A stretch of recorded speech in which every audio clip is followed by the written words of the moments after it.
Ya, assalamualaikum warahmatullahi wabarakatuh. Kembali lagi bersama kami di Info K3 RSID. Oke, pada pembahasan kali ini kita ingin membahas tentang struktur organisasi K3 di rumah sakit. Oke, atau struktur organisasi K3RS. Itu baiknya itu seperti apa sih? Gitu. Karena ada beberapa pertanyaan yang masuk ke kami mengenai struktur K3 di rumah sakit itu berbeda-beda. Berbeda dengan di perusahaan non-RS ya. Yang biasanya strukturnya itu ada direktur, direktur membawahi GM, GM membawahi beberapa divisi, salah satunya mungkin divisi HSE ya.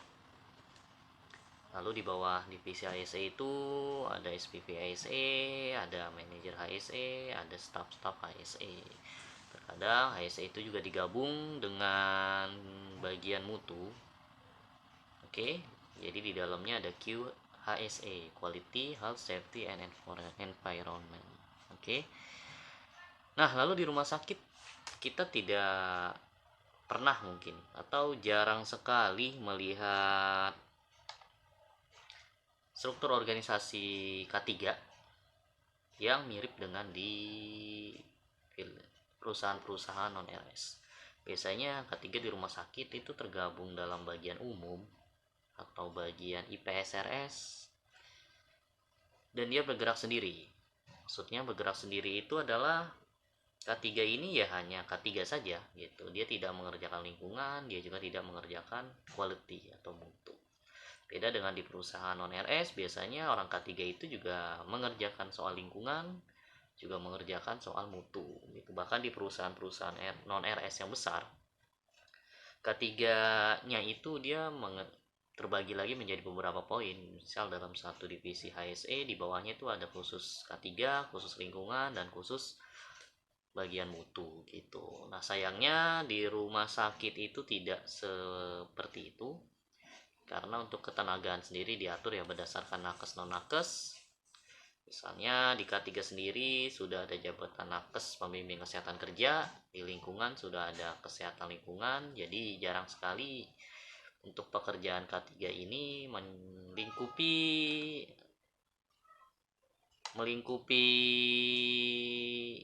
bagian lingkungan juga, ada juga terpisah.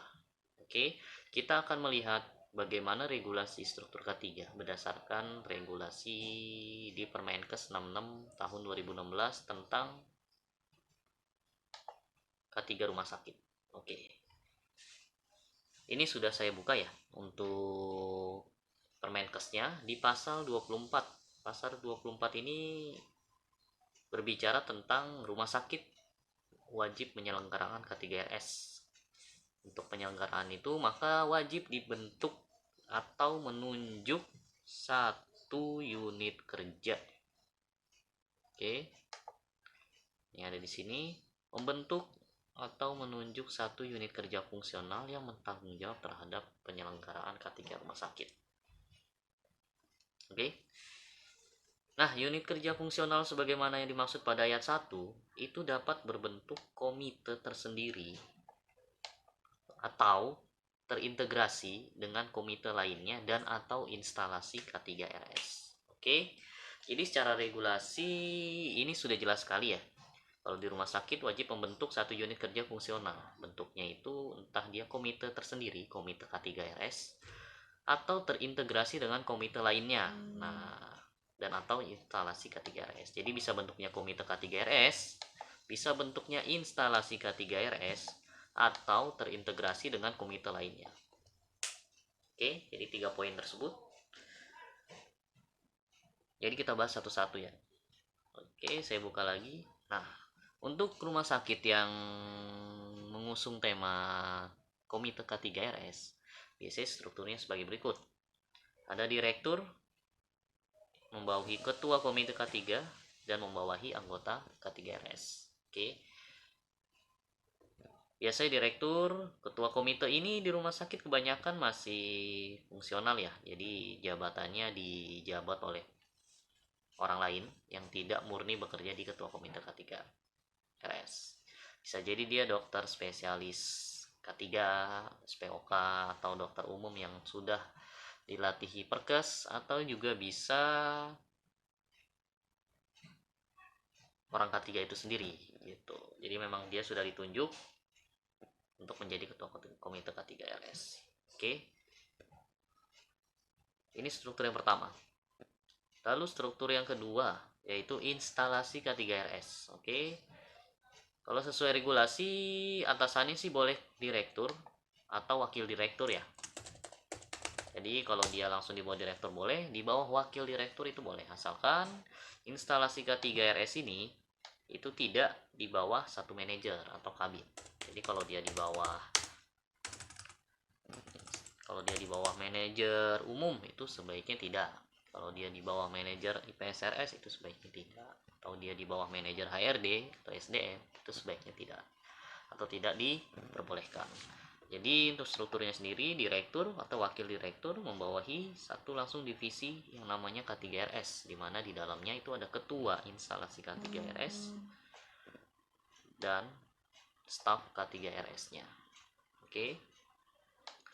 Lalu yang ketiga, terintegrasi dengan komite atau instalasi lainnya. Oke, saya mencontohkan si K3RS ini tergabung dalam komite PMKP, entah itu namanya komite PMKP atau komite mutu ya.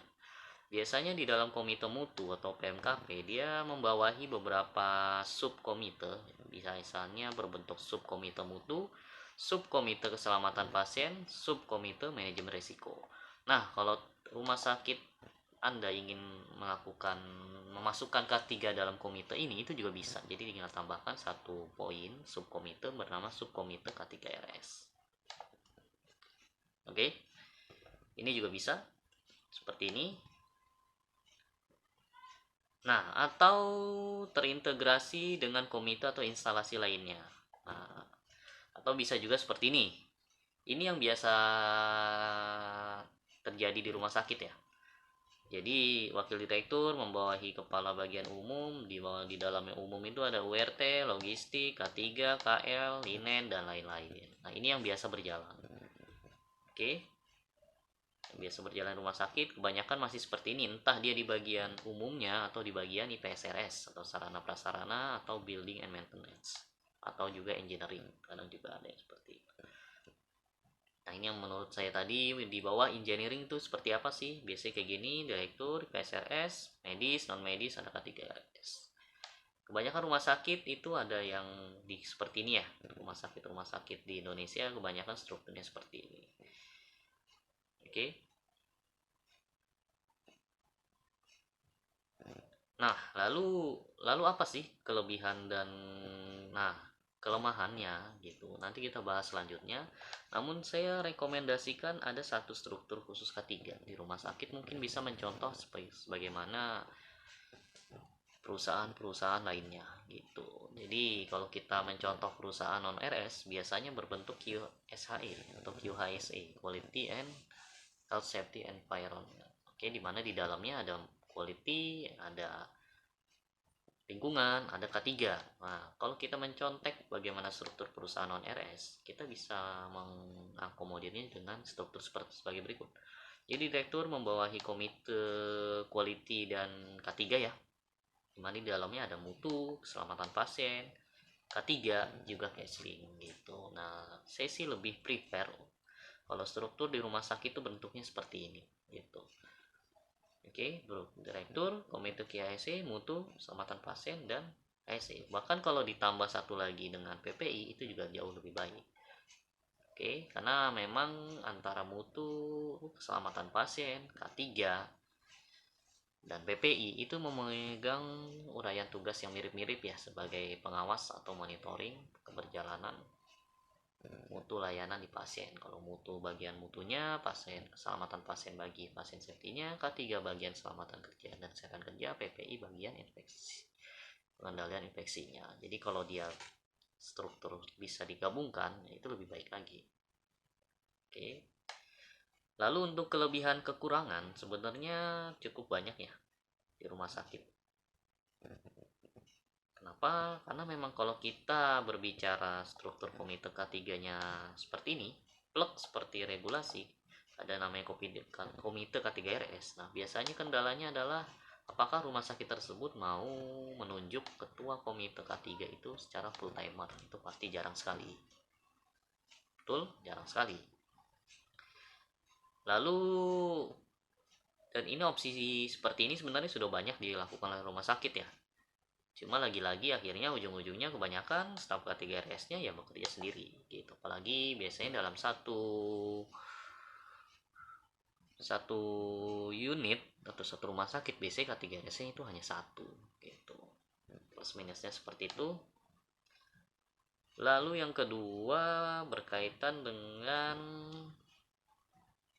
kalau digabung, jika si K3 ini tergabung dalam PMKP. Kalau dia tergabung dalam PMKP itu sangat saya rekomendasikan juga. Kenapa? Karena memang komite PMKP ini berada di leher direktur. Jadi secara tupoksi, uraian tugas, dia akan lebih kuat dalam melaksanakan fungsi pengawasan kepada bagian-bagian lainnya gitu. Oke, lain halnya kalau si K3RS ini ada di bagian umum seperti ini. Dia akan kehilangan fungsi pengawasannya. Kenapa? Karena memang K3 ini adalah lembaga yang berfungsi untuk melakukan pengawasan ya. Khususnya pengawasan di bidang-bidang non medis gitu. Dan kebanyakan non medis itu adalah ada di bagian umum gitu area risikonya. Jadi ketika dia ditaruh di bagian umum, apalagi di bawah manajer umum, maka itu sangat tidak efektif.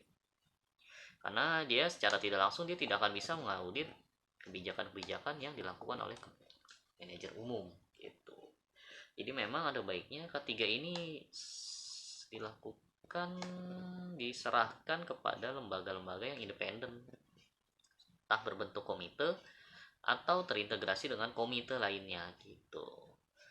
Mungkin dari kami sekian untuk pembahasan struktur organisasi K3 rumah sakit ya. Kami dari Info K3 RSID selalu merekomendasikan bahwa K3 ini bukanlah fungsional. Jadi memang K3 RS ini ada baiknya dimasukkan dalam sebuah struktural. Di mana di dalam struktur organisasi ya komite K3 ini ada kepalanya dan ada stafnya yang benar-benar bekerja full timer di bidang tersebut. Jadi tidak ada lagi rangkap jabatan, tidak ada lagi fungsional, tapi memang K3 ini menjadi organisasi struktural langsung di bawah direktur gitu. Sehingga komitmen rumah sakit terhadap K3 akan semakin tinggi, di mana produktivitas kerja orang-orang rumah sakit tentu pasti akan lebih baik lagi. Mungkin dari saya sekian, mohon maaf jika penjelasannya ada yang kurang. Jika teman-teman punya saran atau ingin sharing terkait struktur K3 di rumah sakitnya masing-masing, bisa tulis saja di kolom komentar atau menghubungi kami di nomor WhatsApp Info K3 RSID saja. Langsung kita bisa sharing lebih lanjut, dan juga mungkin kedepannya kita bakal bahas lebih dalam mengenai struktur-struktur K3RS di rumah sakit yang lainnya. Oke, mungkin dari saya sekian. Terima kasih atas perhatiannya. Assalamualaikum warahmatullahi wabarakatuh.